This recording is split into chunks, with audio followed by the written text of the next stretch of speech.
ایلینی ان دونوں کو دیکھ لیتی ہے، اسے یہ سب عجیب لگتا ہے۔ وہ دونوں واپس چلی جاتی ہیں۔ ایلینی عادل سے کہتی ہے چلو میں ہم دونوں کے لیے دعا کرتی ہوں۔ وہ سب کی سن لیتا ہے۔ تبھی مسجد سے اذان کی آواز آتی ہے۔ ایلینی کو اذان کی آواز اچھی لگتی ہے، کلینک سے باہر آ جاتی ہے۔ صبح کی روشنی پھیل جاتی ہے۔ فاطمہ عادل کو کال کر رہی ہوتی ہے، تبھی گیسپ وہاں آتا ہے اور بتاتا ہے اس میں سرجن نے عادل کو گولی مار دی ہے۔ فاطمہ کہتی ہے تم کیا کہہ رہے ہو، کیا میرا بھائی زندہ ہے؟ دوسرا لڑکا بتاتا ہے ہاں بابا وہ زندہ ہے، کسی ڈاکٹر لڑکی نے اسے بچایا ہے، وہ ابھی فرتونہ کلینک میں ہے۔ چچا خدا کا شکر ادا کرتا ہے۔ فاطمہ کچھ یاد آنے پر کہتی ہے ٹھہرو، میرا بھائی تو شکار پر گیا تھا، اس میں نے اسے کہاں ڈھونڈ لیا، وہ شکار پر تھا۔ گیزب کہتا ہے فرتونہ والوں نے ضرور کوئی ہمارے ساتھ چال چلی ہے، لیکن وہ اس کی قیمت چکا دیں گے۔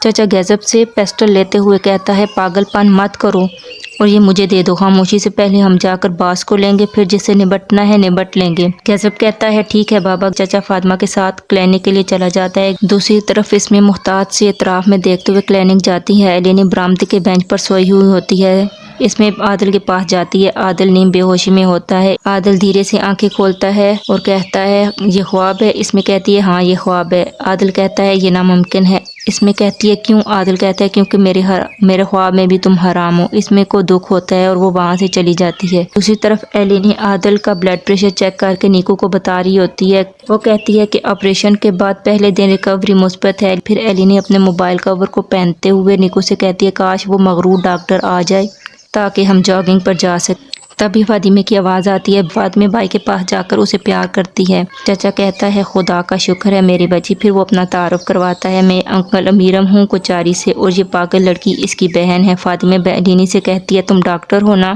تم نے میرے بھائی کو بچایا ہے؟ ایلینی کہتی ہے ہاں، عروج ڈاکٹر کے ساتھ مل کر بچایا ہے۔ فاطمہ کہتی ہے اگر اس پر ہوتا تو وہ اسے مرنے دیتا، تم ہی ہو جس نے میرے بھائی کی جان بچائی ہے۔